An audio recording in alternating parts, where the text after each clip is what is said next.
ሰላም ሰላም የተወደዳችሁ ወገኖች እንደምን አላችሁ? የጌታ የኢየሱስ ክርስቶስ ጸጋና ሰላም ይብዛላችሁ። የዶንኪ ቲዩብ አዘጋጅ የሆነው ኮሜዲያን እሸቱ የኦርቶዶክስ መምህራንን ሰብስቦ ያነሳቸው ዋናና አበይት የተባሉ ጥያቄዎች አሉ እና የሚገርም ነው። መነጋገሪያ ርዕስ መሆናቸው እጅግ በጣም አስደስቶኛል። ግን እኛ ከዓመታት በፊት ኮሜዲያን እሸቱ ያነሳቸውን ጥያቄዎች ሁሉ በአንድም ይሁን በሌላ መንገድ ምላሽ ሰጥተንበታል። ያው የኦርቶዶክስ መምህራን ጆሮ ዳባ ልበስ ብለው ተኝተው እንዲሁ የራሳቸውን ቅኔና ትርጓሜ ዝማሜ እየጸነጸሉ ተቀምጠው እንጂ ቢያስተውሉ የለቀቅናቸው ቪዲዮዎች አይን ከፋች ቪዲዮዎች ናቸው። እንደገና ለቤተ ክርስቲያኒቱ ትልቅ ተሐድሶን የሚያመጡ ለውጥን የሚያመጡ ኦርቶዶክሳዊ አስተምህሮ ያለባቸው መጽሐፍ ቅዱሳዊ ድጋፍን መሰረት ያደረጉ ሀሳቦች ነበሩ እና አእምሯቸውን ከኤስያ ሰዎች ይልቅ እንደ ቤሪያ ሰዎች ሰፋ አድርገው ቢሰሙ በብዙ ይጠቀሙ ነበር። እነሱም ተጠቅመው እንደገና ደግሞ ምዕመኑን ያን ሁሉ ህዝብ ምዕመን ወደ ጥፋት እንዳይሄድ ይመልሱት ነበር ማለት ነው። ግን አሁን ድረስ አልባነኑ እና በጠላትነት ፈርጀውን ስላሉ አይደለም የለቀቅነውን ቪዲዮ ሊሰሙ ሊያዩን እንኳን ፈቃደኞች እንዳልሆኑ ነው የማስተውለው። ግን በጊዜ ርዝመት ትውልድ የኛን ሐሳብ እንደሚያነሳ ምንም አልጠራጠርም። አሁንም ደግሞ በማንሳት ላይ ስላለ ብዙ ለውጥ በቤተ ክርስቲያኒቱ ውስጥ እያየን እንገኛለን እና በጣም ደስ ይለናል በዚህ ነገር እና የተነሱት ጥያቄዎች ከዚህ በፊት በእኛ የተመለሱ ናቸው።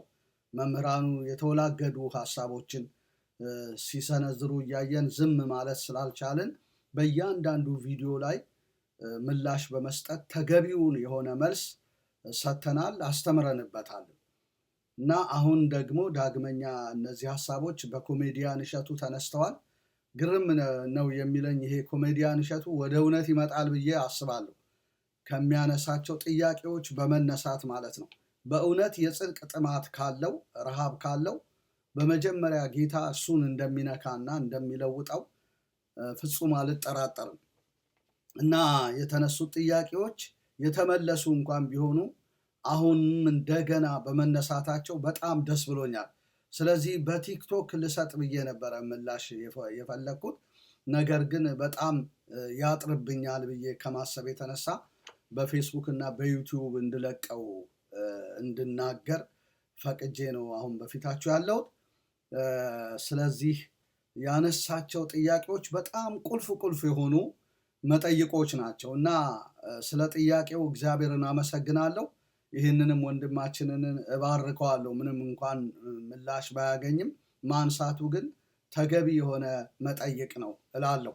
እግዚአብሔር አምላክ ስሙ ለዘላለም ይባረክ። አሁን ቀጥታ እስቲ ወደ ቪዲዮ ልመልሳችሁና ቪዲዮውን እንስማ በመጀመሪያ። ከዛ በኋላ በእያንዳንዱ ሐሳብ ዙሪያ ያሉትን በእያንዳንዱ ሐሳብ ላይ የተሰጡትን ሐሳቦች አንስተን እንደ እግዚአብሔር ቃል ምላሽ ሰጥበታለሁ ማለት ነው። ተባረኩ። ቪዲዮውን ተከታተሉ። ጌታ ዘመናችሁን ይባርክ። ወደ ቪዲዮ መልሳችኋለሁ። ኢየሱስ ክርስቶስ እውነት መካከለኛ ነው፣ እነሱ እንዳሉት አማላጅስ ተብሎ ይገለጻል ወይ? ስለዚህ መጀመሪያ ከመጽሐፍ ቅዱስ ውጪ ያሉ መጽሐፍትን መቀበል ይቻላል ወይ የሚለው ላይ አሳምኑኝና ከዛ በኋላ ነው የምንቀጥለው። መጽሐፍ ቅዱስ ብቻ የሚለው ሐሳብ ራሱ መጽሐፍ ቅዱሳዊ ነው ወይ? ምክንያቱም ራሱ መጽሐፍ ቅዱስ ከኔ ከመጽሐፍ ቅዱስ ውጭ ሌላ መጽሐፍ አያስፈልግም ይላል ወይ ካለ ያሳዩን። እንደዛ ግን ተብሎ የሚነሳ ጥቅስ አለ። እሺ ጥቅሱን እንየው። ሁለተኛ ጢሞቴዎስ ምዕራፍ 3 ከቁጥር 16 በእግዚአብሔር መንፈስ የተጻፈ መጽሐፍ ሁሉ ለፍጹም ትምህርትና ለተግሳጽ ልብንም ለማቅናት በጽድቅም ላለው ጥበብ ይጠቅማል፣ የእግዚአብሔር ሰው ፍጹምና ለበጎ ምግባር ሁሉ የተዘጋጀ ይሆን ዘንድ ይላል። በእግዚአብሔር መንፈስ የተዘጋጀ መጽሐፍ ቅዱስ ለሁሉም ይጠቅማል። ስለዚህ ይሄንን አንስተው መጽሐፍ ቅዱስ ብቻ ይላል። ግን ራእይ ዮሐንስ ምዕራፍ 22 ቁጥር 18 በዚህ መጽሐፍ የተጻፈውን የትንቢት ቃል ለሚሰማ ሁሉ እኔ መሰክራለሁ፣ ማንም በዚህ ላይ አንዳች ቢጨምር እግዚአብሔር በዚህ መጽሐፍ የተጻፉትን መቅሰፍቶች ይጨምርበታል ይላል። መከራከሪያቸው ከመጽሐፍ ቅዱስ ውጪ ለምን ገድል ድርሳን ምናምን ለምን ይጨመራል? ለምን ሌላ ማስረጃ ታመጡብናላችሁ ነው። ራእይ ዮሐንስ የተቀመጠው ቃል የሚናገረው ስለ ራሱ ስለ ራእዩ ከራእይ ዮሐንስ ላይ ዮሐንስ አፈወርቅ በሱባኤ ተገልጾለት ያገኘው ነው። ስለዚህ ዮሐንስ ወንጌላዊ ካየው ሚስጥር ወይንም ራእይ በራእይ የተገለጸለት ዮሐንስ አፈወርቅ ዮሐንስ ወንጌላዊ ካየው አልጨመረም አልቀነሰም። በዚያው ልክ ነው። እግዚአብሔር መንፈስ ቅዱስ ገላጩ አንድ ስለሆነ ያንኑ ቃል በቃል ገልጾለታል። ስለዚህ ዮሐንስ ወንጌላዊ ያየው ብዙ ነበር፣ ዮሐንስ አፈወርቅ ቀንሶት ነው እንጂ ዮሐንስ ወንጌላዊ ያየው ይሄ ነበር። እግዚአብሔር አምላካችን የተመሰገነና የተባረከ ይሁን። እጅግ ደስ ብሎኛል። ኮሜዲያን እሸቱ ያነሳቸው ጥያቄዎች የሚገርሙ መጠይቆች ናቸው። ነገር ግን አንዱም ጥያቄ መልስ አላገኘም። እነዚህ አባቶች መልስ መስጠት አልቻሉም። የሰጡት መልስ ከመጽሐፍ ቅዱስ ውጭ የሆነና እንዲሁ በምናቦቻቸው ያሰቡትን ነው የተናገሩት እንጂ አጥጋቢ የሆነና ተገቢ የሆነ ምላሽ አይደለም። እና ጥያቄው ግን የሚያስደንቅ ጥያቄ ነው። እግዚአብሔር አምላክ ስሙ ይባረክ። እነዚህን ጥያቄዎች ያነሱ የእሸቱ ሐሳቦች ምላሽ አግኝተው እሸቱን ወደ ጌታ ማዳን እንደሚጠሩት ግን ፍጹም አልጠራጠርም እና ደስ ብሎኛል ለማለት ነው። እንግዲህ በመጀመሪያ ያነሳው ጥያቄ ምንድን ነው? ኢየሱስ ክርስቶስ እውነት መካከለኛ ነው፣ እነርሱ እንዳሉት አማላጅ ተብሎ ይገለጻል ወይ ብሎ ነው የተናገረው። የሚገርም ነገር ነው። እግዚአብሔር አምላክ ስሙ ለዘላለም ይባረክ። ኢየሱስ ክርስቶስ መካከለኛ ነው፣ እውነት መካከለኛ ነው ነው ያለው። ከዛ እነርሱ እንዳሉት አማላጅስ ተብሎ ይገለጻል ወይ ብሎ ነው ጥያቄ ያነሳው። ከዛ ቀጥታ ቶሎ ብሎ ከመጽሐፍ ቅዱስ ውጪ ስለተጻፉ ገድላትና ድርሳናት አዋልድ መጽሐፍ አንስቷል። እና ይሄ እንግዲህ የኢየሱስ ክርስቶስ አማላጅነት እና መካከለኛነት ግን ምላሽ አላገኘም እና እኔ ምላሽ ሰጥበታለሁ። ለምን ቢባል ተገቢ የሆነ ጥያቄ ስለሆነ። ስለዚህ ኢየሱስ ክርስቶስ ወንድማችን እሸቱ አንተ እንዳልከው እውነት መካከለኛ ነው ብለሃል። አዎን መካከለኛ ነው ኢየሱስ ክርስቶስ። ለምን ብለህ ስትል መጽሐፍ ቅዱሳችን መካከለኛ ይለዋል። በአንደኛ ጢሞቴዎስ ምዕራፍ 2 ቁጥር 5 ላይ ቤዚክ የሆነ መረጃ ነው ምሰጥህ እና በጣም ልብ ብለህ እንድትሰማኝ እፈልጋለሁ። እግዚአብሔር አምላክ ስሙ ይባላል። አንደኛ ጢሞቴዎስ ምዕራፍ 2 ቁጥር 5 ላይ አንድ እግዚአብሔር አለና ይላል። በእግዚአብሔርና በሰውም መካከል ያለው መካከለኛ ደግሞ አንድ አለ። ከዛስ እርሱም ሰው የሆነ ክርስቶስ ኢየሱስ ነው። ራሱንም ለሁሉ ቤዛ ሰጠ። ይህም በገዛ ዘመኑ ምስክርነቱ ነበረ። እኔም ለዚህ ነገር አዋጅ ነጋሪና ሐዋርያ በእምነትና በእውነትም የአሕዛብ አስተማሪ ለመሆን ተሾምኩ። እውነት እናገራለሁ አልዋሽም እያለ ጳውሎስ ይናገራል። ስለዚህ አንድ እግዚአብሔር እንዳለ ሁሉ እንደገና ደግሞ በእግዚአብሔርና በሰው መካከል ያለው መካከለኛ ደግሞ አንድ አለ ይላል። ስለዚህ ኢየሱስ ክርስቶስ መካከለኛችን ነው። ሰው የሆነው እርሱም ሰው የሆነው ክርስቶስ ነው ብሎ ይናገራል። መካከለኛ ባይሆን ኖሮ ቤዛ ሊሆንልን አይችልም፣ አስታራቂ ሊሆንልን አይችልም። ራሱን ለሁሉ ቤዛ ሰጠ ብሎ ነው የሚነግረን እና ቤዛ ሆኖ ራሱን ለሁሉ መስጠት አይችልም። ቤዛ ማለት ምትክ ማለት ነው። የእኛን ሞት ምትክ ሆኖ የሞተልን ማለት ነው ስለ በደላችን። ለዚህ ነው ሮሜ 4:23-25 ሄደ ብትመለከት ስለ በደላችን አልፎ የተሰጠውን እኛን ስለ ማጽደቅ የተነሳውን ለምናምን ለኛ ጽድቅ ሆኖ ይቆጠርልን ዘንድ አለው ብሎ ይናገራል። ምትክነት ይሄ ነው እንግዲህ። ስለ በደል ነው አልፎ የሞተው። ስለማ ስለኛ ስለ በደላችን አልፎ የተሰጠውን እኛን ስለ ማጽደቅ የተነሳውን አልፎ ለምንድን ነው የተሰጠው? ለሞት ነው የተሰጠው። ከዛ ሞቶ አልቀረም፣ በሶስተኛው ቀን እኛን ለማጽደቅ ተነሳ ማለት ነው። እኛን ለማጽደቅ የተነሳውን ለምናምን ለኛ ጽድቅ ሆኖ ይቆጠርልናል ይላል። ጽድቅ ሆኖ የተቆጠረልን በሞተልንና በተነሳልን በኢየሱስ አማካኝነት ነው እንጂ ራስ ጽድቅ የሚባል ነገር የለም። ኬሻ ላይ ተኝቼ ሰንሰለት ታጥቄ አሻሮ ቆልቼ ዝክር ዘክሬ 40-80 ሙት አውጥቼ ማነባለ ሳምንት ያስጠምድ በ18 ተብዬ እጸድቃለሁ። በራሴ ምግባር ትሩፋት የሚባል ነገር የለም። ስለ በደልህ ነው ኢየሱስ የሞተው፣ አንተን ስለ ማጽደቅ ነው የተነሳው። ስለዚህ ጽድቅ ሆኖ ተቆጠረልህ። የኢየሱስ ሞትና ትንሣኤ ማለት ነው። ሙሉ ዋጋ ነው ኢየሱስ የከፈለው። ለዚህ ነው መዳን በሌላ በማንም የለም እንድንበት ዘንድ ከሰማይ በታች የተሰጠን ኢየሱስ ነው የሚለን የሐዋርያት ሥራ 4:12። ስለዚህ በኢየሱስ ያላመነ ሰው ቀለጠ። ሙሉ ዋጋ ተከፍሎ እያለ እንዳልተከፈለልን ቆጥረን ሰንሰለት ታጥቄ ዝክር ዘክሬ ዳቦ ደፍቼ እንደዚህ አድርጌ ብለን ብንል ድህነት አናገኝም። እና ዋናው በዋነኝነት መካከለኛ የሆነበት ምስጢር ስለ በደላችን ሊሞት ነው። እኛን ስለ ማጽደቅ ሊነሳ ነው። የሚከፈል ዋጋ ስለነበረ በእግዚአብሔር ፊት ያንን ዋጋ ሊከፍልልን ነው መካከለኛ የሆነልን። ስለዚህ መካከለኛ በሆነልን በኢየሱስ ድህነት አግኝተናል፣ ጽድቅ አግኝተናል። እግዚአብሔር አምላክ የተመሰገነ ነው። ስለዚህ ለዚህ ነው በአንደኛ ቆሮንቶስ ምዕራፍ 6 ከ9 እስከ 11 ሄደ ብትመለከት በኢየሱስ ክርስቶስ መንፈስ ታጥባችኋል፣ ተቀድሳችኋል፣ ጸድቃችኋል የሚለን ለዚህ ነው። ቀድሞ አመንዝሮች፣ ሌቦች፣ ቀማኞች ነበራችሁ፣ በአምላካችሁ መንፈስ ታጥባችኋል፣ ተቀድሳችኋል፣ ጸድቃችኋል። እኔ አይደለሁም ያልኩት፣ መጽሐፍ ቅዱስ ነው ያልኩት። አንደኛ ቆሮንቶስ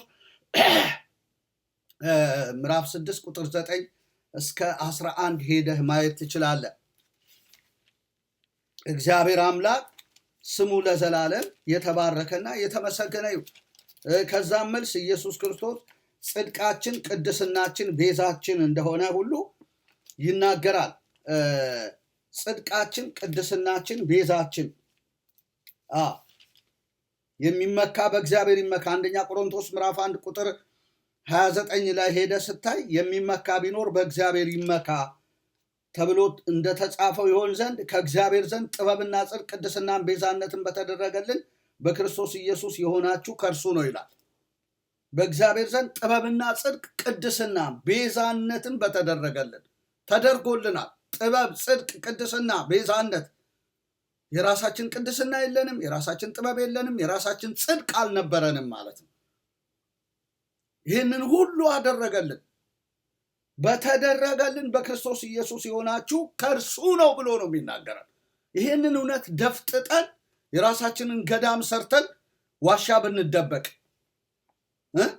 በራሴ በምግባሬ በትሩፋቴ እጸድቃለሁ ብለን ብንል ጽድቃችን የመርገም ጨርቅ ነው። ኢሳይያስ 64:6 ላይ እንደምንመለከተው በቃ የምንጸድቅበት ምንም አይነት የራስ ጽድቅና ቅድስና የለም።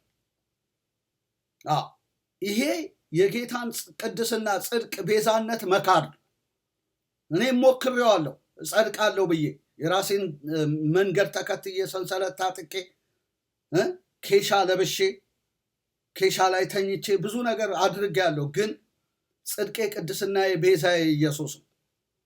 በእርሱ ነው የዳንኩት እና መካከለኛ የሆነበት ትልቁ ዓላማ ይሄ ነው ልል ነው።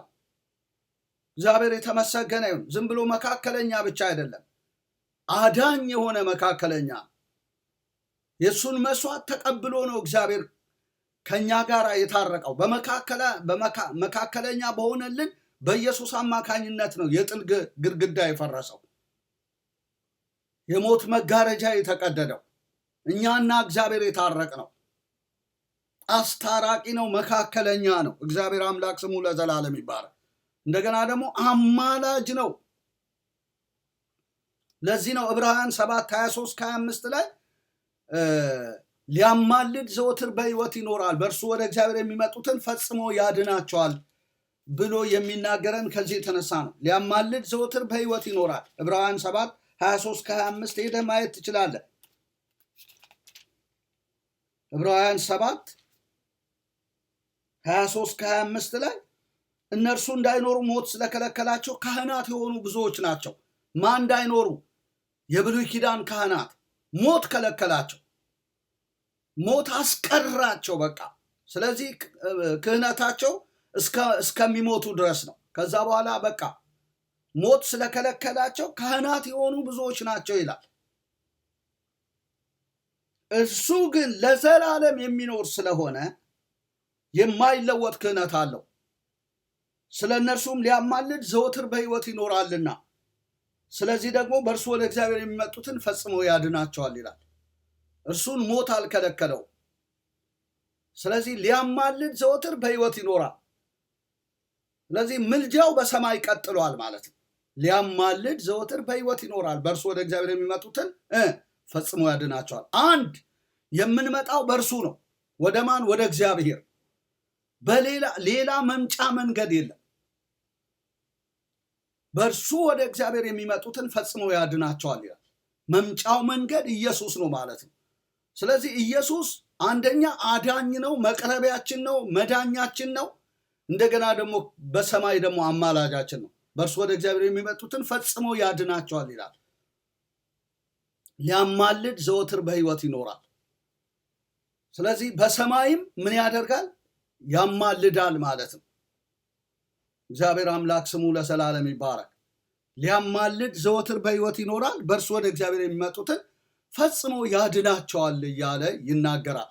ስለዚህ በሰማይ የሚያማልድ ካለ የምድር አማላጆች የሉ ማለት፣ በሰማይ የሚማልዱ ቅዱሳን ምናምን የሚባሉ የሉም ማለት ነው። ለምን? ሞት ከልክሏቸዋል። አየህ፣ ይሄ ነው ዕብራውያን 9:27 ላይ ለሰው አንድ ጊዜ መሞት ከዛ በኋላ ፍርድ ተመድቧል ነው የሚለው። በቃ ፍርድ ነው የሚጠብቀው የሰው ልጅ እንጂ በሰማይ ቅዱሳን ያማልዳሉ፣ ጻድቃን ያማልዳሉ የሚባል ታሪክ የለም። ሞት ከልክሏቸዋል። ማርያምንም ጭምር ነው ሞት የከለከለው። እርሱ ግን ሞት አልከለከለውም። በሶስተኛው ቀን ተነስቶ ሊያማልድ ዘወትር በሕይወት ይኖራል፣ በእርሱ ወደ እግዚአብሔር የሚመጡትን ፈጽሞ ያድናቸዋል ይላል። ስለዚህ አሁን መምጫ መንገዱ ኢየሱስ ነው። ወደ እግዚአብሔር የምንሄድበት መንገዳችን ኢየሱስ ነው። ለዚህ ነው እኔ መንገድና እውነት ሕይወትም ነኝ፣ በእኔ በቀር ካልሆነ ማንም ወደ አብ አይመጣም ያለን ዮሐንስ 14:6። በጣም ቀላሉን ጥቅስ ነው እየጠቀስኩልህ ያለው። እንደገና ደግሞ እኔ የበጎች በር ነኝ፣ በእኔ የሚወጣ የሚገባ ይድናል፣ መሰማሪያ ያገኛል ይላል።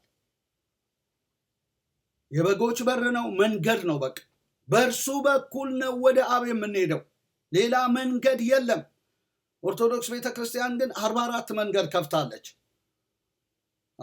ለዚህም ነው አንተ ማነው ዋልድባ የተገኘው። አንዱ የመዳኛ መንገድ ነው። ባትገባም ገዳም ውስጥ የመዳኛ መንገድ ነው ብለህ ግን ታምን ስለነበረ ነው የሄድከው። መንገዱ ግን ኢየሱስ ነው።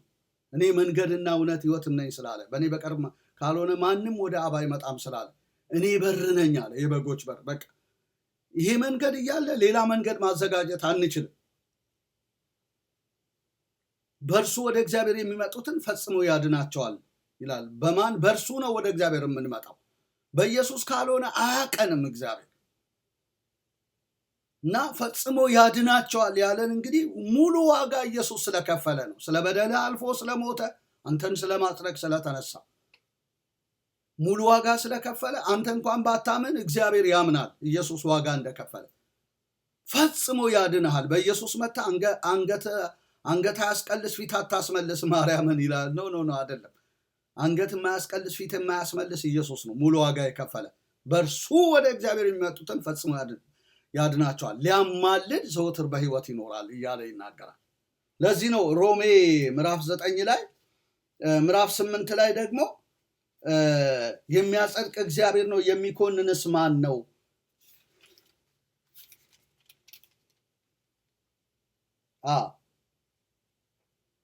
እግዚአብሔር የመረጣቸውን ማን ይከሳቸዋል? የሚያጸድቅ እግዚአብሔር ነው፣ የሚኮንንስ ማን ነው? የሞተው ይልቁንም ከሙታን የተነሳው በእግዚአብሔር ቀኝ ያለው ደግሞ ስለኛ የሚማልደው ክርስቶስ ኢየሱስ ነው የሚለን ለዚህ ነው። የሞተው ከሙታን የተነሳው በእግዚአብሔር ቀኝ ያለው ስለኛ የሚማልደው። ኢየሱስን ስታምን ከሞት የተነሳበትን ብቻ እውነት አይደለም ማምነ መቀበል ያለብን። ከሙታን የተነሳው ይላል። አንዱ ነጥብ ይሄ ነው። የሞተው አንዱ ነጥብ ነው። ከሙታን የተነሳው ሁለተኛው ነጥብ ነው። በእግዚአብሔር ቀኝ ያለው ሶስተኛው ነጥብ ነው። ከዛስ በኋላ ስለኛ የሚማልደው፣ ይህንን ኦርቶዶክስ አትቀበልም፣ ሰርዘዋለች። ስለኛ የሚማልደው ክርስቶስ ኢየሱስ ነው። ሙሉ እውነት መቀበል አለባችሁ። የሞተው ይልቁንም ከሙታን የተነሳው በእግዚአብሔር ቀኝ ያለው፣ ከዛስ ስለኛ የሚማልደው ክርስቶስ ኢየሱስ ነው። እኛ ወደ እግዚአብሔር እስከምንሄድ ድረስ አማላጅ ያስፈልገናል። ጻድቃን ቅዱሳን ምናምን አይደሉም፣ መላእክት አይደሉም። ያ የሚያስፈልገን አማላጅ ያ ያዳነን ደሙን ያፈሰሰልን ኢየሱስ ነው። ይማልዳል። ከዳንክ በኋላ እንኳን ይማልድልሃል። ስለኛ የሚማልደው ክርስቶስ ኢየሱስ ነው ብሎ ይናገራል። ስለዚህ አማላጅነቱን ወደ ቀኝ ወደ ግራ ሳትሉ ልትቀበሉ ይገባል። ስለኛ የሚማልደው ክርስቶስ ኢየሱስ ነው። ለምን እንደክማለና? በአሮጌው ሰውነት ነው ያለነው፣ በስጋ ነው ያለነው። ስለዚህ ሁሌ ምህረትን ስንጠይቅ እናንተ ነፍስ አባት ስለለመዳችሁ ነው። የኛ ነፍስ አባት ግን ኢየሱስ ነው። ዕብራውያን 4:15 ላይ እንግዲህ ምህረትን እንድንቀበል በሚያስፈልገንም ጊዜ የሚረዳንን ጸጋ እንድናገኝ ወደ ጸጋው ዙፋን በእምነት እንቅረብ ነው። ወደ ነፍስ አባት እንቅረብ አይልም፣ ወደ ጸጋው ዙፋን በእምነት እንቅረብ ይለናል። ምህረት ለመቀበል አንተና መሰሎች ኦርቶዶክሳውያን ግን ምህረት ለመቀበል ወደ ነፍስ አባት ነው የምትገሰግሱት። ራሱ ነፍስ አባቱ እኮ ምህረት የሚያስፈልገው የጸጋ ዙፋን እያለ በውሃ እንረጫለን፣ ቄደር እንጠመቃለን። ነውር ነው ወዳጆቼ። የጸጋ ዙፋን ደሙን የረጨ ኢየሱስ ስላለ ወደ ጸጋው ዙፋን ነው መቅረብ ያለብን። እኛ ዙፋኑ የጸጋ ሆኗል፣ የፍርድ አይደለም።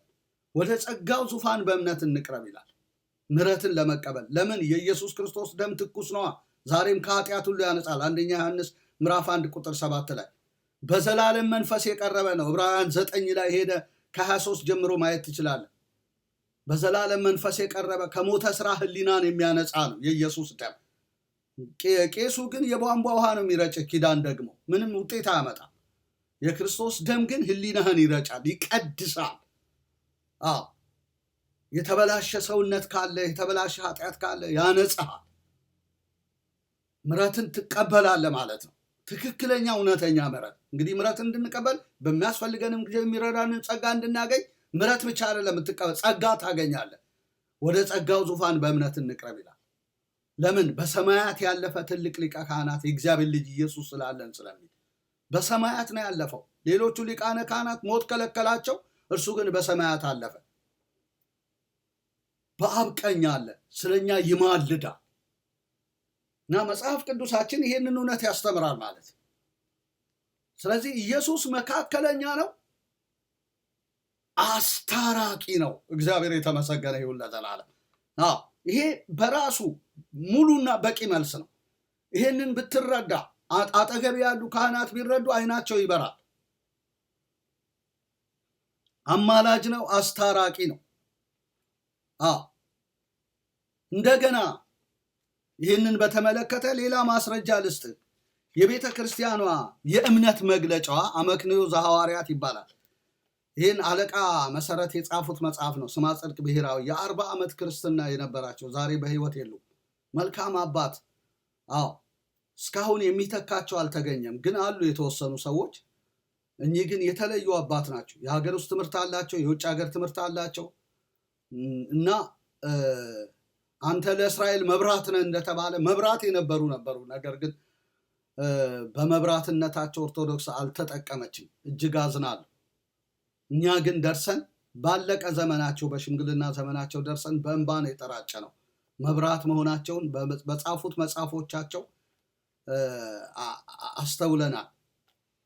ሥላሴ በተዋህዶ ቃል እግዚአብሔር ነበረ የሚሉ መጽሐፎች አሏቸው። ኧረ በጣም ብዙ መጽሐፎች። እና እዚህ መጽሐፍ ላይ ምን ጠቅሰዋል? የቤተ ክርስቲያኒቱ የእምነት መግለጫን ጠቅሰዋል። አመክንዮ ዘሐዋርያት።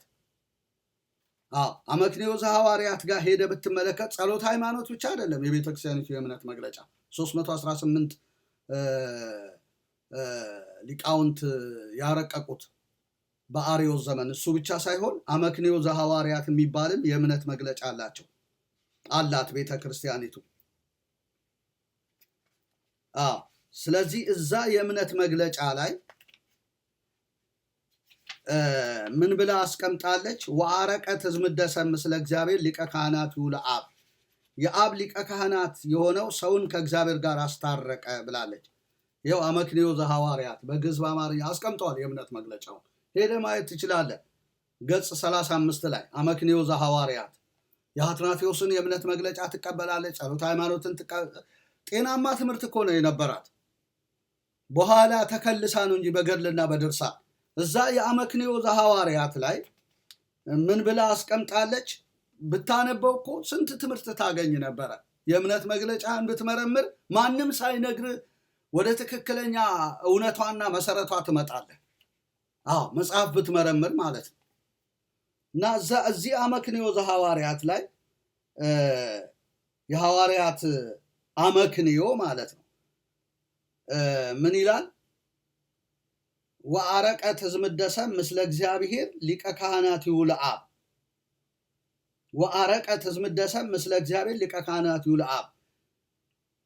የአብ ሊቀ ካህናት ደግሞም ክርስቶስ የአብ ሊቀ ካህናት ሆኖ የሰውን ወገን ከእግዚአብሔር ጋር ያስታረቀ በእውነት ሰው የሆነ የእግዚአብሔር ቃል እንጂ ነው እንጂ ሰው በመሆኑ ምንም እጸጽ እንደሌለበት እናምናለን ብላ አስቀምጣለች። ስለዚህ ክርስቶስ የአብ ሊቀ ካህናት ሆኖ የሰውን ወገን ከእግዚአብሔር ጋር ያስታረቀ። እስቲ የአብ ሊቀ ካህናት የተባለ በመጽሐፍ ቅዱስ ከብሉይ ኪዳን ዘመን ብዙ ሊቃነ ካህናት አሉ። ነገር ግን የአብ ሊቀ ካህናት ተብለዋል የተባለ ካለ እስቲ ያውጣና አሳየኝ። ማንም የአብ ሊቀ ካህናት አልተባለም። ለምንድን ነው ያልተባሉት እነዚህ ሰዎች? ኢየሱስ ብቻውን የአብ ሊቀ ካህናት ለምን ተባለ? ለምን ሌሎቹ አልተባሉም ብለህ ብትል ሞት ስለከለከላቸው ነው። እንደገና ደግሞ ጊዜያዊ ናቸው። መስዋዕታቸው ጊዜያዊ ነው። እነርሱም በሞት የተገደቡ ናቸው። እግዚአብሔርም ደግሞ አልማለባቸው። ስለዚህ ይተካኩ ነበረ። ኢየሱስ ግን በክህነቱ አይተካም፣ በመስዋዕቱ አይተካም፣ በሊቀ ካህናትነቱ አይተካም። እግዚአብሔር አብ የማለበት ነው። ዕብራውያን ምዕራፍ 5 ላይ ሄደ ብታነብ መሐለ እግዚአብሔር ወኢይኔስህ አንተ ካህኑ ለዓለም በከመ ሲመቱ ለመልከ ጼዴቅ። እግዚአብሔር ማለ፣ አይጸጸትም።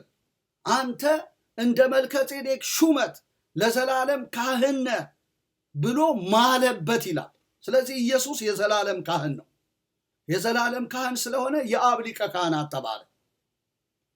አየህ፣ ማንም የአብ ሊቀ ካህናት ሊባል አይችልም፣ ክህነቱ ለዘላለም ስላልሆነ። የብሉይ ኪዳን ሊቃነ ካህናት ከነ አሮን ጀምሮ የአብ ሊቀ ካህናት አልተባሉም። ለምን? የዘላለም ሊቀ ካህናት አይደሉም። በሞት የተገደቡ ናቸው። ሞት የከለከላቸው ናቸው።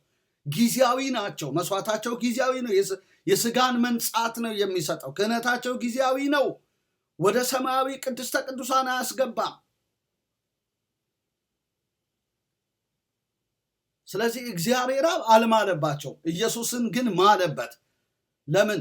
ሞትን አሸንፎ በሶስተኛው ቀን እንደሚነሳ ያውቃል። ስለዚህ የዘላለም ካህን ብሎ ማለበት። እንደ መልከ ጼዴቅ ሹመት ለዘላለም ካህን ብሎ ማለበት። አይጸጸትም ብሎ ይናገራል። ስለዚህ እግዚአብሔር አብ የማለበትን ሊቀ ካህን የለም።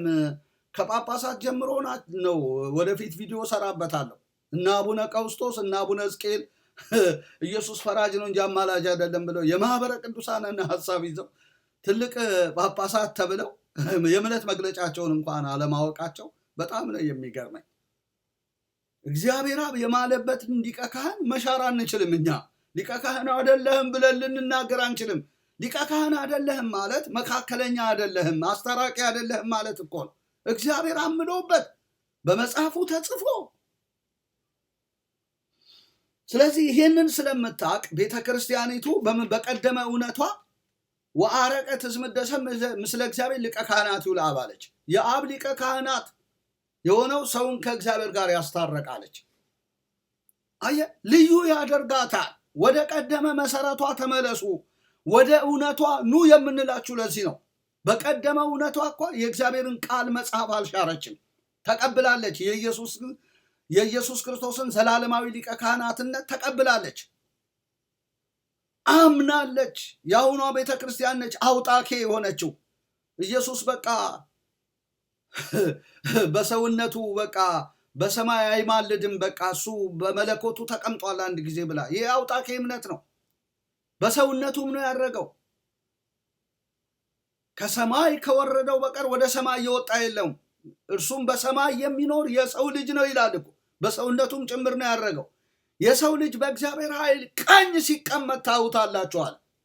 እንኪያስ አንተ የእግዚአብሔር ልጅ ነህ ብለው ጎሰሙት ይላል። በሰውነቱም ነው በእግዚአብሔር ኃይል ቀኝ የተቀመጠው። ስለዚህ በሰውነቱ መቀመጡ ሊቀ ካህናትነቱን የሚያሳይ ነው። ዮሐንስ 3:13 ሄደ ማየት ትችላል። የአብ ሊቀ ካህናት የሆነው ሰውን ከእግዚአብሔር ጋር አስታረቀ። እግዚአብሔር አብ የማለበት የአብ ሊቀ ካህን ኢየሱስ ብቻ ነው። ያስታረቀው በምድር ብቻ አይደለም፣ በሰማይም ሲያስታርቅ ይኖራል። ሊቀ ካህን ነው፣ አማላጅ ነው። እና በእንዲህ መልኩ በእምነት መግለጫዋ ላይ አስቀምጣለች። ስለዚህ ማን ወደ እውነት ይመለስ? የአሁኗ ኦርቶዶክሳዊት ቤተክርስቲያን ወደ እምነት መግለጫዋ፣ ወደ ትክክለኛ እውነቷ በኢየሱስ ስም ትመለስ። ከጳጳሳት ጀምሮ መመለስ ይሁን እላለሁ። ወላ መሪ ጌታ በሉ፣ የድጓ መምህር፣ የአቋቋም መምህር፣ የመጽሐፍ ትርጓሜ መምህር፣ አራት አይና የተባሉ ሁሉ ወደዚህ እውነት ይመለሱ። የአብ ሊቀ ካህናት የሆነው ሰውን ከእግዚአብሔር ጋር ያስታረቀ ይላል። በጣም ድንቅ አርጋ ነው የእምነት መግለጫዋ ላይ ያስቀመጠችው። የአብ ሊቀ ካህናት ነው ኢየሱስ። ማንም የአብ ሊቀ ካህን አልተባለም። ኢየሱስ ነው የአብ ሊቀ ካህን። እግዚአብሔር አብ የማለበት ዘላለማዊ ሊቀ ካህን። በአምላክነቱ ብቻ አይደለም፣ በሰውነቱም ያረገ፣ ወደ ሰማይ ሲሄድ እንዳያችሁ ተመልሶ ይመጣል የተባለ፣ የወጉት ሁሉ የሚያዩት በሰውነቱም እኮ ነው የሚመጣው። ስለዚህ በሰማይ ሆኖ ያማልዳል፣ ምሕረትን ይሰጣል፣ ጸጋን ይሰጣል። ኃጢአትን ይቅር ስለማለት ጽድቁን ያሳያል። ኃጢአትን ስለመተው ጽድቁን ያሳያል ይላል ሮሜ 3:23-25 ሄደ ብታይ። ኃጢአትን የሚተው ኢየሱስ ነው። ሊቅ ሊቀ ካህናት ሠራዬ ኃጢአት ዓለም ወደ ምሳ ሲያበሳ ዘወሃቦሙ ስልጣነ ለአበዊነ ሐዋርያት በዛእምረ መንፈስ ቅዱስ ከማሁ ይስረይ ለክሙ ኃጢአተ ዘገበርክሙ እምንስክሙ ይሉ የለም እንደ ሰሮተ ሕዝብ። የካህናት አለቃ ኃጢአትን የሚያስተሰርይ ይቅር ባይ ለአባቶቻችን ለሐዋርያት ስልጣን የሰጣቸው ከልጅነት እስከ እውቀት የሰራነውን ኃጢአት ይቅር ይበለን ይሉ የለም እንዴ? ይፍታ ይድግ ያንጽወ ይቀድስ፣ ይቅር ይበለን ይፍታን ስለሚፈታ አይደለም? ኃጢአትን ስለሚያስተሰርይ አይደለም እንዴ? እሱ ያለማ የትኛው ካህን ነው ኃጢአት የሚያስተሰርይ? ኃጢአትን ስለመተው እኮ ጽድቁን ማሳየት የሚችል ኢየሱስ ነው። ለምን? ሙሉ ዋጋ ስለከፈለ ኃጢአትን መተው ይችላል። የትኛውን ካህን ጠይቅ፣ ኃጢአትን መተው አይችልም። ፓስተር በለው፣ ካህን በለው፣ ቆሞስ በለው፣ ጳጳስ በለው፣ ኃጢአትን መተው አይችሉም። ኢየሱስ ግን ኃጢአትን መተው ይችላል። ኃጢአትን ስለመተው ጽድቁን ያሳያል፣ ሙሉ ዋጋ ስለከፈለ እና ሮሜ መጽሐፍን ሄዶ ማጥናት ነው እንግዲህ። እና የአብ ሊቀ ካህናት ትክክለኛ የእምነት መግለጫ ነው ያላት። ለዚህ ነው እኛ ይሄው በዚህ ራእይ ላይ ጸንተን ለዓመታት እያገለገልን ያለ ነው። ሊቀ ካህናትነቱን፣ መካከለኛነቱን፣ አማላጅነቱን በጽኑ ታምናለች ቤተክርስቲያኒቱ። ማስረጃዎቿ የሚገርሙ ናቸው። እግዚአብሔር የተባረከ ይሁን ለዘላለም። አንፈራም፣ እኛም አናፍርም። አዲስ ትምህርት አላመጣንም። ወደ ቀደመ እውነቷ ትመለስ ነው ያለው። ስለዚህ ተመለስ። ኢየሱስ ሊቀ ካህን ነው፣ አማላጅ ነው። እና ጥሩ ጥያቄ ነው ያነሳኸው። ኢየሱስ እውን መካከለኛ ነው አልክ። አዎ መካከለኛ ነው። እነርሱ እንዳሉት አማላጅ ነው። እነርሱ እንዳሉት ያልከው ፕሮቴስታንት ወይ ተሐድሶን ነው። ኦርቶዶክስም ብላለች አማላጅ ነው። አንድ እንግዲህ የእምነት መግለጫዋን ጠቅሼልሃል። ይህን መጽሐፍ አንብቡ። አንተም በዙሪያ ያሉ ካህናት እየጠየካቸው ያሉ ይህንን መጽሐፍ በኢየሱስ ስም ያሉ። ሌላው ኢየሱስ አማላጅ መሆኑን የሃይማኖት አበው መጽሐፍ ጠቅሳል። ተከታተለኝ። ክብር ለእግዚአብሔር ይሁን። የሃይማኖት አበው መጽሐፍ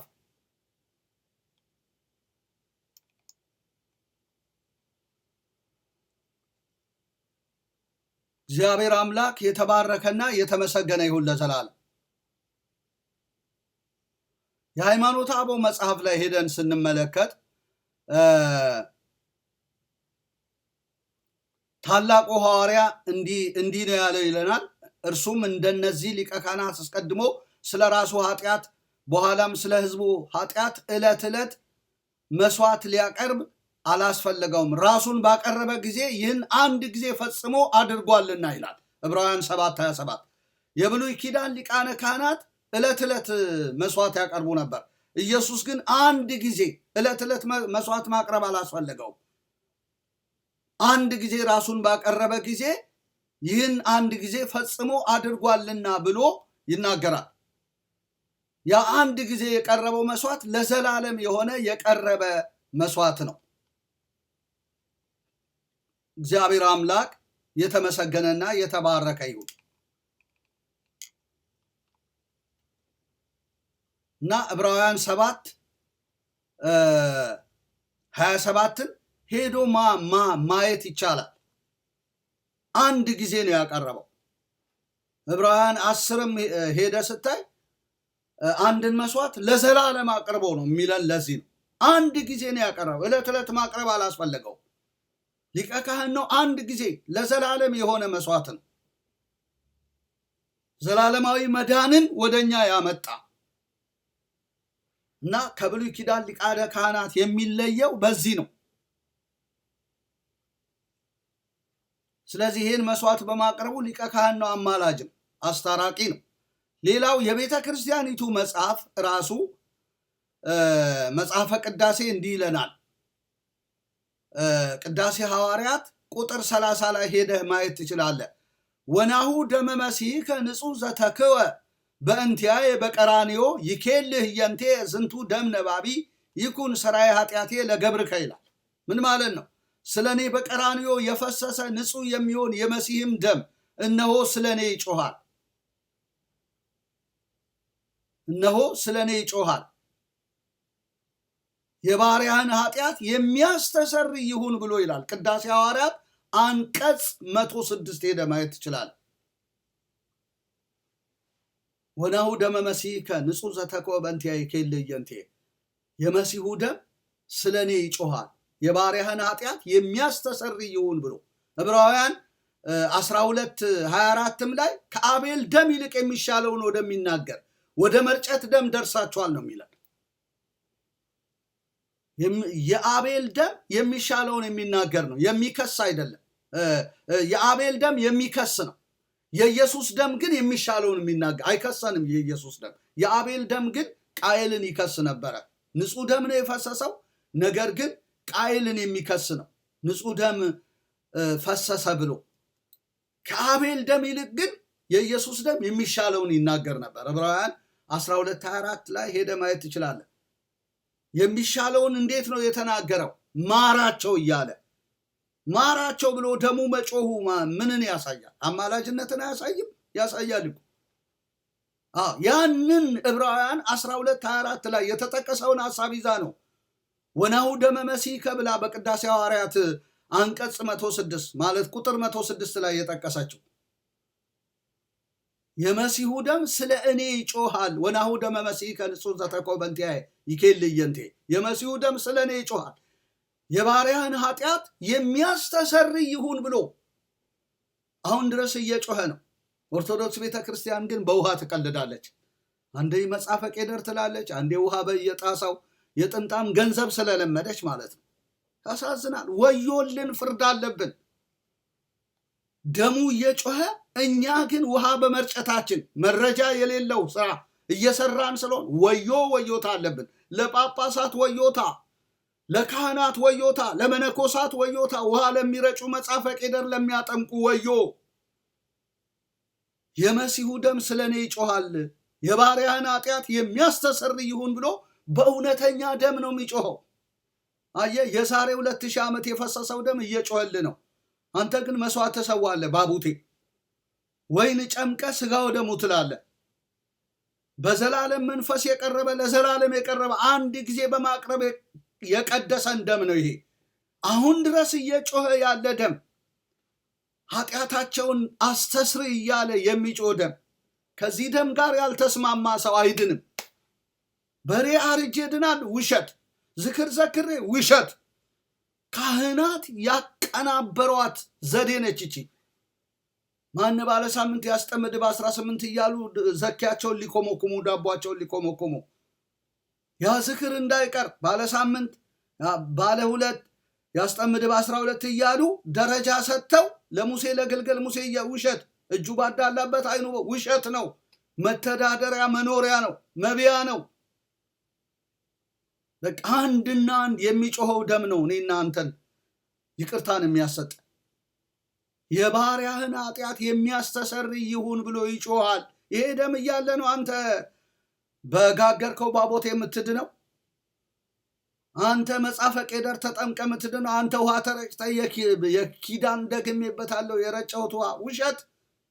ገንዘብ መቀበያ ነች ይቺ። ወደዚህ ደም ነው። ስለዚህ ነው ኢየሱስ ይማልዳል የምንለው አንዱ ነጥብ ይሄ ነው። በደሙም ጭምር ነው እየማለደልን እያስታረቀን ያለው። በማስታረቅ ላይ ነው። ኮሜዲያን እሸቱ እውነትን ልትከተል ከወደድክ ይህንን እውነት ሄደህ ሐቁን ነው የምነግርህ። በዚህ ምድር ግፋ ቢል 70 ወይ 80 ከዛ ድካም ነው ትሞታለህ፣ ትሄዳለህ ለዘላለም። የሲኦል እሳት ከሚበላ ዛሬ እውነትን ተቀብለ ብትነቀፍ ይሻላል። ምክንያቱም የነፍስ ድህነት ስለሚሰጥ ሰይጣን አይወድማ። እንድታመልጠው ከመንግስቱ ውስጥ እንድትወጣ ስለማይፈልግ ሰልፍ ያስነሳብሃል። ሌላ ምንም ምስጢር የለው። መናፍቅ ሆነን አይደለም። እኛ ህዝቡን አንድ እናስመልጣለን። እኛም ያመለጥን ስለሆነ ጠላት አይወድም፣ ሰይጣን አይወድም። ግዞቱ እንዲበዘበዝበት እንዲሰበር ስለማይፈልግ ይነቅፈናል፣ ያሳድደናል። ይሄ ነው። ሌላው አማላጅነቱ የቤተ ክርስቲያን መጽሐፍ ነው እየጠቀስካለሁ። ከመጽሐፍ ቅዱስ ባሻገር የታደርጉት እንግዲህ ይሄንን መጽሐፍ አትቀዱት። እንግዲህ የኛ አይደለም ይሄ ትምህርት የእናንተ ነው።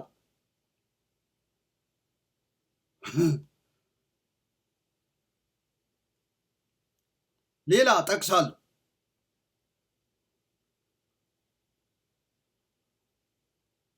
የልጁ የኢየሱስ ደም ከኃጢአት ሁሉ ያነጻል።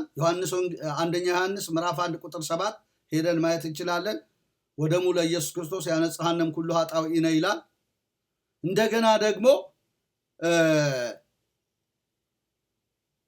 በመጽሐፈ ቅዳሴ ላይ ጥንታውያን አባቶች ያስቀመጡልን አለ።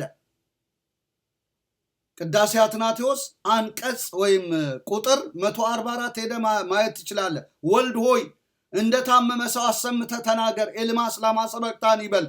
በአፋቸውም ውስጥ ሳለ አባቴም ሆይ ስጋዬን የበሉትን ደሜን የጠጡትን ማራቸው፣ ይቅር በላቸው በል ይላል። የቱን ስጋና የቱን ደም? የዛሬ 2000 ዓመት የተሰዋውን ስጋና ደም ማለት ነው እንጂ አሁን ኦርቶዶክስ ቤተክርስቲያን የምታዘጋጀው ስጋና ደም አይደለም። ያ ስጋና ደም አይደለም፣ በመታሰቢያነት ነው ሊቀርብ የሚችለው። ያ ስጋና ደም የዛሬ 2000 ዓመት እሱን ስትበላ ማለት ቃሉን ስትበላ የህይወት ውሃ የሆነውን ቃሉን ስትበላ ማራቸው ይቅር በላቸው በል ብሎ ጌታ ለምኗል። ይህ አማላጅነትን የሚያሳይ ነው። ስጋዬን የበሉትን ደሜን የጠጡትን ማራቸው ይቅር በላቸው በል ብሎ ይናገራል። ቅዳሴ አትናቴዎስ አንቀጽ 144 ላይ በመንፈስ ነው ዛሬ የምንበላው። የህይወትን እንጀራ እንበላለን፣ የህይወትን ውሃ እንጠጣለን። ለመታሰቢያ ያድርጉት የተባለውን ያንን ራት አንዱን ራት እንበላለን፣ አንዱን እንጀራ እንቆርሳለን። ከአንዱ ከክርስቶስ ጋር ህብረት እናደርጋለን፣ እርስ በርስ ህብረት እናደርጋለን። አንዱን ጽዋ ስንጠጣ ከአንዱ ከክርስቶስ ጋር ህብረት እናደርጋለን፣ እርስ በርስ ህብረት እናደርጋለን። ማራቸው ብሎ ራሱን ሰጥቶናል። እኔን የሚበላኝ ሕያው ነው ብሎ ተናግሯል። ቃሉን ስንበላ እሱን በላን ማለት ነው እንጂ ወይንና ባቡቴ የሚያመለክት አይደለም። ይህንን ልትገነዘብ ይገባል። ሌላው ታላቁ የቤተ ክርስቲያን አባት ቅዱስ ዮሐንስ አፈወርቅ እንዲህ ብሏል።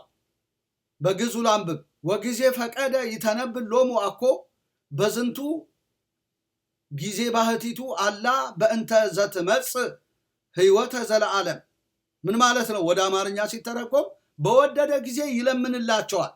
በዚህ ጊዜ ወይም በዕለተ ዓርብ ብቻ አይደለም። በዕለተ ዓርብ ብቻ አይደለም። ይኸው ልብ በል፣ በዕለተ ዓርብ ብቻ አይደለም። ከዚያም በኋላ ባለው ጊዜ ለዘላለም ነው እንጂ ከዚያም በኋላ ባለው ጊዜ ለዘላለም ነው እንጂ። ስለዚህ ለዘላለም ነው የሚለምነው፣ በዕለተ ዓርብ ብቻ አይደለም። ኦርቶዶክስ ግን በዕለተ ዓርብ ነው አባ ስረይ ሎሙ ብሎ የለመነው። ከዛም በኋላ ለዘላለም ነው እንጂ ብላ ደግሞ በሃይማኖተ አበው መጽሐፏ ላይ አስቀምጣለች። ስለዚህ አማላጅ ነው ማለት ነው። ከዛም በኋላ ባለው ጊዜ ለዘላለም ነው እንጂ ማለት እስኪመጣ ድረስ ይለምናል ኢየሱስ። ይህንን ሃይማኖተ አበው ግልጽ አድርጎ ያስቀምጣል። ሃይማኖተ አበው ገጽ 208 1987 እትም ወይም ደግሞ ቅዱስ ዮሐንስ አፈወርቅ የዕብራውያንን መልእክት በተረጎመበት 13ኛ ድርሳኑ ቁጥር 156 ሄደ መመልከት ትችላለህ። ከዛም በኋላ ባለው ጊዜ ለዘላለም ይለምናል ይላል። በዕለተ ዓርብ ብቻ አይደለም።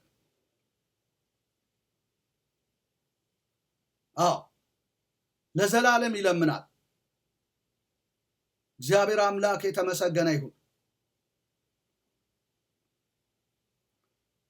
እንደገና ደግሞ አርግ ሰማይ ሀበ አቡየ ሀበ እስእል ምህረተ በእንተ እሊአየ ይላል እኮ። ወደ አባቴ ወደ ሰማይ አርጋለሁ ሀበ እስእል ምህረተ በእንተ እሊአየ፣ ምህረትንም ስለ እነርሱ እለምናለሁ ብሎ ተናግሯል። ይሄ ሁሉ ሃይማኖተ አበው መጽሐፍ ላይ ያለ ነው። ያውቁታል። እነዚህ አጠገብ ያሉ የጠመጠሙ ካህናት ተሸፍነውባቸው ነው እንጂ።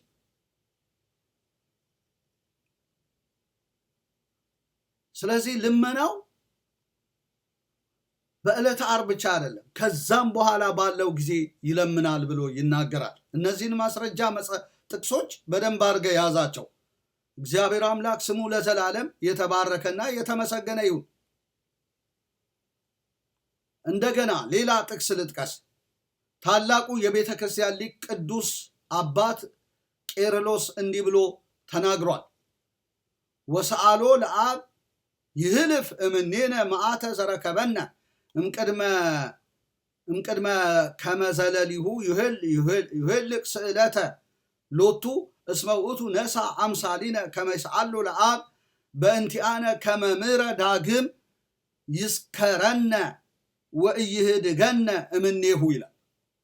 ምን ማለት ነው? ወደ አማርኛ ሲተረጎም ራሱ ለራሱ ልመናን የሚሻ መስሎ ከጥንት ጀምሮ ያገኘንን ፍዳ ከኛ ያርቅ ዘንድ አብን ማለደው አለ። አብን ምን አለው? ከጥንት ጀምሮ ያገኘንን ፍዳ ከኛ ያርቅ ዘንድ። በዚህ ምልጃ ውስጥ ሰው ሊገባ ይችላል? የሰው ምልጃ ሊሆን ይችላል? አይችልም። ሰው ራሱ የሚማለድለት ነው። አብን ማለደው። አብን የማለደልን ኢየሱስ ነው። ከጥንት ጀምሮ ያገኘንን ፍዳ ከኛ ያርቅ ዘንድ አብን ምን አደረገው? ማለደው። እንደገና ደግሞ እንዲያስበን ከእርሱም እንዳይለየን ስለኛ አብን ይማልደው ዘንድ ባህሪያችንን ነስቷልና ይላል። ሃይማኖተ አበው ገጽ 124 1986 ወይም ሃይማኖተ አበው ምዕራፍ 79 ክፍል 50 ቁጥር 38 ሄደ ማየት ትችላለህ። ከጥንት ጀምሮ የነበረውን ፍዳችንን ከኛ ያርቅ ዘንድ አብን ማለደው ይላል። አየህ፣ ይህን ምልጃ የት ልታገባው? ከጥንት ጀምሮ ያገኘንን ፍዳ ከኛ ለማራቅ የማለደውን። ለዚህ እኮ ነው ኢሳይያስ 53 ላይ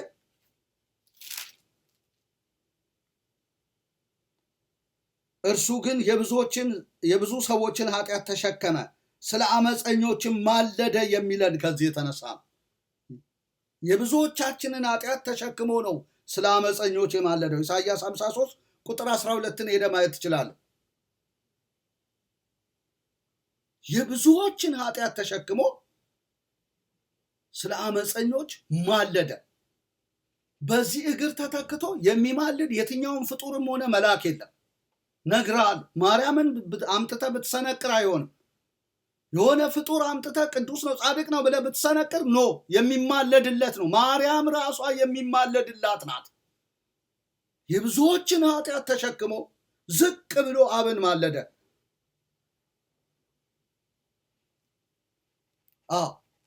የሚማልድ ስለሌለ ማለት ነው። አብን የማለደ እኮ የሚማልድ ስለሌለ ነው። እንደውም ምን ይላል መሰለ? ይኸው ላሳየ። እግዚአብሔር አምላክ ስሙ ለዘላለም ይባረክ።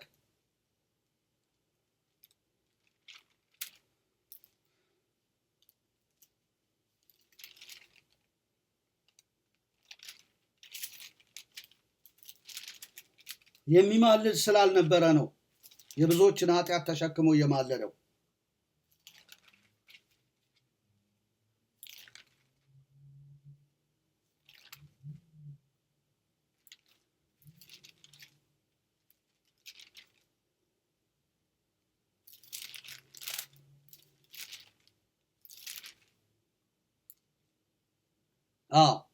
የሚማልድ አልነበረም። እንዴት በለኝ።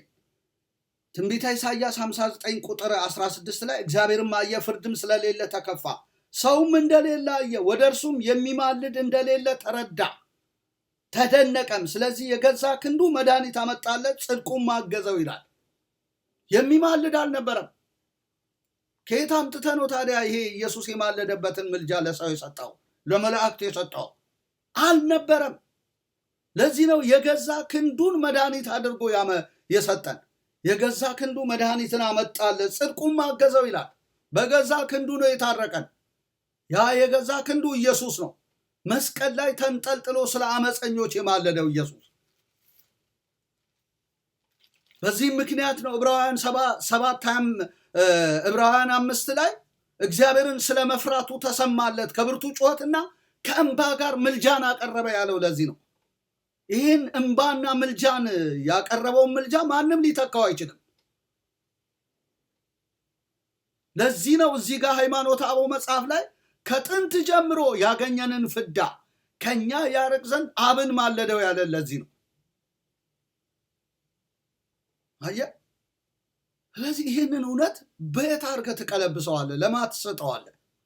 እረ የኦርቶዶክስ ቤተክርስቲያን ካህናት አይናችሁ በኢየሱስ ስም ይብራ። ምእመናን አይናችሁ በኢየሱስ ስም ይብራ ይብራ። መተኪያ የሌለውን ምልጃ ለሰው ለፍጡሩ እየሰጠን እግዚአብሔር ይቅር ይበለን ወዳጆቼ። ከጥንት ጀምሮ የነበረህን ፍዳ ያገኘህን ፍዳ ተሸክሞ ካንተ ያርቅ ዘንድ የማለደልህ አንድና አንድ ማን ነው? ኢየሱስ ብቻ። አብን ማለደው። ዝቅ ብሎ መማለዱ ራሱ ከአመፀኛ ጋር ተቆጥሮ ነው የማለደው። ዝም ብሎ በዙፋኑ ላይ ሆኖ አይደለም የማለደው፣ ተዝናንቶ አይደለም። ከአመፀኛ ጋር ተቆጥሮ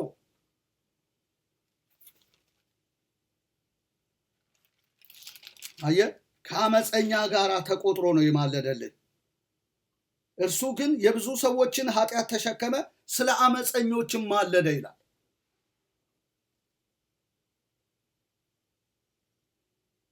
ከአመፀኞች ጋር ተቆጥሯልና፣ ነፍሱን ለሞት አሳልፎ ሰጥቷልና ከአመፀኞች ጋር ተቆጥሯልና ይላል። የተቆጠረው አንተ በተቆጠርክበት መቆጠር ውስጥ ገብቶ እንጂ የበደለው በደል ኖሮ አይደል። ይህንን ያውቃል ኢየሱስ። ትኪ ሆኖ ስለ መሞቱን ያውቃል። ስለዚህ ነው ይህን ምልጃ የተቀበለው። እግዚአብሔርን ስለመፍራቱ ተሰማለት፣ ለሚታዘዙለት የዘላለም መዳን ምክንያት ሆነላቸው ይላል። ዕብራውያን 5 ላይ ሄደ ማየት ትችላለህ። ከብርቱ ጩኸትና ከእንባ ጋር ያቀረበው ዝም አላለም። የመዳን ምክንያት አደረገው። በዚህ ነው የዳንከው። ይህንን ከካድክ አለቀልህ። ለዘላለም ሲኦል ትወረወራታለህ ሳትወድ በግድ። ስለዚህ አባቶች ይህንን እውነት ስለሚያውቁ እዚህ ጋር ሃይማኖተ አበው ጋር መጥተው ከጥንት ጀምሮ ያገኘንን ፍዳ ከኛ ያርቅ ዘንድ አብን ማለደው፣ እንደገናም ደግሞ እንዲያስበን ከእርሱም እንዳይለየን ስለኛ አብን ይማልደው ዘንድ ባህሪያችንን ነስቷል። የማለደው ብቻ ሳይሆን ይማልድ ዘንድ ከዛም መልስ ከሱ እንዳይለየን ባህሪያችንን ነስቷል። አየህ፣ በሰውነቱ በአብ ቀኝ አለ ማለት ነው። በእግዚአብሔር ቀኝ ያለው ስለኛ የሚማልደው ክርስቶስ ኢየሱስ ነው። ከሰማይ ከወረደው በቀር ወደ ሰማይ የወጣ የለም፣ በሰማይ የሚኖረው የሰው ልጅ ነው ተብሎ ተጽፏል። ባህሪያችንን ነስቷል። አሁን ድረስ እንግዲህ በመማለል ላይ ያለ ማለት ነው። አየህ፣ ዓለም ግን አይኗ ስላልበራች፣ በሃይማኖት ያሉ ኦርቶዶክሳውያን ካቶሊካውያን አይናቸው ስላልተከፈተ ሜሪን አማላጅ ይላሉ። የተለያየ እግዚአብሔር ያስብ። አይናችን በኢየሱስ ስም ይብራ እና ይሄንን ባህሪያችንን ነስቷል ይልና ሃይማኖታዊ ገጽ 124 እንደገና ደግሞ ሃይማኖታዊ ምዕራፍ 79 ክፍል 50 ቁጥር 38 ሄደ ማየት ትችላለህ። ሌላም የቤተ ክርስቲያን መጽሐፍ ልጥቀስልህ። ዛሬ የመጨረሻ ይሆናል። ይሄን ካስተማርኩ ከዚህ በፊት አስተምሬያለሁ። አሁን ደግሜ የምናገር ለአጽንኦት ነው እንጂ አላስተማርኩም ብዬ አይደለም። እንደገና በዚሁ በሃይማኖታዊ መጽሐፍ ታላቁ አባት ቅዱስ ዮሐንስ አፈወርቅ እንዲህ ይላል። መኑ ውእቱ ሊቀ ካህናት ወምእመን ዘእንበሌሁ ዘይክል ለሊሁ ባህቲቱ ሰራይ ኃጢአት ወምንት ውእቱ መስዋዕት ዘአረጎ በእንተ ዝንቱ ስርዓት ዘእንበለ ስጋሁ ባህቲቱ ዘነሳ በእንተ ዘንቱ ግብረ ብሎ ይናገራል። ወደ አማርኛው ስንተረጉመው ከእርሱ በቀር ራሱ ብቻውን ኃጢአት ማስተስረይ የሚቻለው የታመነ አስታራቂ ማን ነው? ማንም። ከእርሱ በቀር ራሱ ብቻውን ኃጢአት ማስተስረይ የሚቻለው የታመነ አስታራቂ ማን ነው? ማንም የለም። ለማስታረቅ ኃጢአትን ለማስተስረይ ያቀረበው መስዋዕትስ ምንድን ነው? መስዋዕት ለመሆን የነሳው ስጋውን ብቻ ነው እንጂ እርሱ ወደዚህ ዓለም ወርዶ ባህሪያችንን ባህሪ አድርጎ ሊቀ ካህናት ወይም አስታራቂ ሆነን። ባህሪያችንን ምን አድርጎ? ባህሪ አድርጎ ሊቀ ካህናት አስታራቂ ሆነን። አንድ ሊቀ ካህናት፣ ሁለት አስታራቂ ሆነን። ሊቀ ካህናትና አስታራቂ ማለት አንድ አይነት አስታራቂ ሆነን ብሏል ይላል ሃይማኖተ አበው ዘዮሐንስ አፈወርቅ ምዕራፍ 63 ቁጥር 14 ቁጥር 16ን ሄዶ ማየት ይቻላል። እግዚአብሔር አምላክ ስሙ ለዘላለም ይባረክ።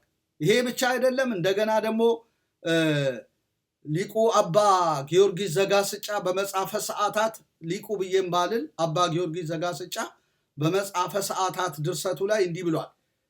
እቺን ጥቅስ ደግሞ ማንም ካህኑም ሊቀ ዲያቆኑም ያውቀዋል። ሊቀ ካህናት ዘይቀውም ሎሙ ለቅዱሳን በደብተራ ስም እንተ እግዚአብሔር ተከላ ውእቱ ኢየሱስ ክርስቶስ። ሊቀ ካህናት ዘይቀውም ሎሙ ለቅዱሳን በደብተራ ስም እንተ እግዚአብሔር ተከላ ውእቱ ኢየሱስ ክርስቶስ። ያዜሙታል ግን አይገባቸውም። የሚገርመው ነገር ይሄ ነው። ሊቀ ካህናት ዘይቀውም ሎሙ ለቅዱሳን በደብተራ ስም እንተ እግዚአብሔር ተከላ ውእቱ ኢየሱስ ክርስቶስ። እግዚአብሔር በተከላት በምስክር ድንኳን፣ እግዚአብሔር በተከላት፣ እግዚአብሔር የተከላት ድንኳን የት ነው ያለችው? በሰማይ ነው። በምድር የተከለው ድንኳን የለም። እግዚአብሔር በተከላት በምስክር ድንኳን ሰማያዊት ቤተ መቅደስ ውስጥ ለአማኞች የሚቆመው ሊቀ ካህናት እርሱ ኢየሱስ ክርስቶስ ነው ይላል። ለማ የሚቆመው? ለአማኞች የሚቆመው ሊቀ ካህናት ኢየሱስ ክርስቶስ ነው። እግዚአብሔር በተከላት ድንኳን ማለት ነው። ስለዚህ የኢየሱስ ክርስቶስ ሊቀ ካህናትነት በሰለሞን ቤተ መቅደስ አይደለም፣ እግዚአብሔር በተከላት ድንኳን ወደዛ ነው ቀዳሚ ሆኖ የገባው። እንደገና ደግሞ ገብቶ ዝም ብሎ የተቀመጠ አይደል፣ ለአማኞች ይቆማል። ያስፈልጋቸዋል አማኞች። ላላመኑም ይቆማል፣ ለአማኞችም ይቆማል ማለት ነው።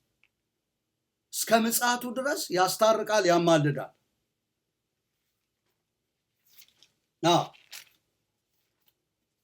ይኸው ዕብራውያን መጽሐፍ ላይም ምዕራፍ 8 ላይ ይናገራል። ከተናገርነው ዋና ነገሩ ይህ ነው። በሰማያት በግርማው ዙፋን ቀኝ የተቀመጠ እንዲህ ያለ ሊቀ ካህናት አለን። በሰማያት በግርማው ቀኝ የተቀመጠ እንዲህ ያለ ሊቀ ካህናት አለን። በግርማው ቀኝ ተቀምጦ ፈራጅ ብቻ አይደለም። እነ ሊቀ ጠበብት ምናምን ዘሪሁን ራሽያ ሀገር ተደፍነው የመጡ ግዛ ያቁ ምን ያቁ ፈራጅ ነው እንጂ አማላጅ አይደለም እንዴ። በሰማያት በግርማው ዙፋን ቀኝ የተቀመጠ እንዲህ ያለ ሊቀ ካህናት አለን ነው የሚለው። ፈራጅ አለን አይደለም። ፈራጅ ነው፣ ልክ ነው። ነገር ግን ሊቀ ካህናት ነው። የሊቀ ካህናትነትን ስራ በመስራት ላይ ነው ያለው። እንዲህ ያለ ሊቀ ካህናት አለን ይላል። በእግዚአብሔር ቀኝ ያለው ስለኛ የሚማልደው የሚለን ለዚህ ነው። እንዲህ ያለ ሊቀ ካህናት አለን። እርሱም የመቅደስና የእውነተኛይቱ ድንኳን አገልጋይ ነው። እርሷም በሰው ሳይሆን በጌታ የተተከለች ናት እያለ ይናገራል። በሰው ሳይሆን በማ የተተከለች ናት? በጌታ። አማኞች ሲዘምሩ እንደውም አዲስ ኪዳን በቅዱስ ካህን የጽድቅ ንጉሥ ያለመድን የእውነተኛይቱ ድንኳን አገልጋይ ቅዱስ ካህን አለን በላይ በሰማይ ብለው ይዘምራሉ። ቅዱስ ካህን አለን በላይ በሰማይ። አሮን እንዳይመስልህ በላይ በሰማይ ያለው፣ አዛሪያስ እንዳይመስልህ። ሊቀ ካህኑ ቅዱሱ ካህን ኢየሱስ ነው። እግዚአብሔር በተከላት ድንኳን ስላንተ የቆመ ሊቀ ካህን ማለት ነው። ስለዚህ ኢየሱስ አማላጅ መሆኑን ምንም ያለ ጥርጥር አሜን ብለህ ተቀበል። ይኸው የቤተ ክርስቲያን መጽሐፍ፣ ይኸው መጽሐፍ ቅዱስ የእምነት መግለጫ። ከዚህ በላይ ምን ማስረጃ ልስጥህ? እንደው ለሸቱ ተናገርኩ እንጂ ለድፍን ኦርቶዶክሳውያን፣ ለጳጳሳት በሉ፣ ለአራት አይና ምናምን ለሚባሉ በሉ፣ ለካህናት በሉ፣ ይሄ በቂ ማስረጃ ነው። በቃ ሌላ እንደገና ማንሳትም አያስፈልገኝም ከዚህ በኋላ። እና ኢየሱስ ክርስቶስ እውነት መካከለኛ ነው ላልክ፣ አዎ መካከለኛ ነው። እነርሱ እንዳሉት አማላጅ ተብሎ ይገለጻል ወይ? እነርሱ ማለት አማኞች ወይም ደግሞ ተሐድሳውያን ብቻ ሳይሆኑ ኦርቶዶክስ ቤተክርስቲያንም ያለችው ነው። አማላጅ ተብሎ ይገለጻል ብላ ይኸው እንዲያርጋ አብራርታለች። ሌላ መጽሐፍ ጠቅሼ ወይ እንግሊዘኛ ሪፈረንስ ጠቅሼ አይደለም። የቤተ ክርስቲያን መጽሐፍ ሃይማኖተ አበው ጠቅሼ ቅዳሴ ጠቅሼ ነው የነገርኩ። የሚሰማ ጆሮ ያለው ይስማ፣ ዘቦ እዝነ ሰሚ ያለ ይስማ። በቃ ሐቁ እውነቱ ይሄ ነው። ፍርጥ ያለ እውነት፣ ወደ ቀኝ ወደ ግራ ማያስብል ሄደ ማየት ያንተ ጉዳይ ይሆናል ከዚህ በኋላ። ክብር ለእግዚአብሔር ለአምላካችን ይሁን። ለዚህ ነው በቲክቶክ አጭር ስለሚሆንብኝ በፌስቡክ የመጣሁት፣ በዩቲዩብ ስለምለቀው በእንዲህ መልኩ ልናገር የፈለግኩት ከዚህ የተነሳ። እግዚአብሔር አምላካችን የተመሰገነና የተባረከ ይሁን። ሌላው ከመጽሐፍ ቅዱስ ውጭ ያሉ መጽሐፍት መቀበል ይቻላል ወይ የሚለው ላይ ያለውን አሳምኑኝና ከዛ በኋላ ነው የምቀጥለው ብለሃል።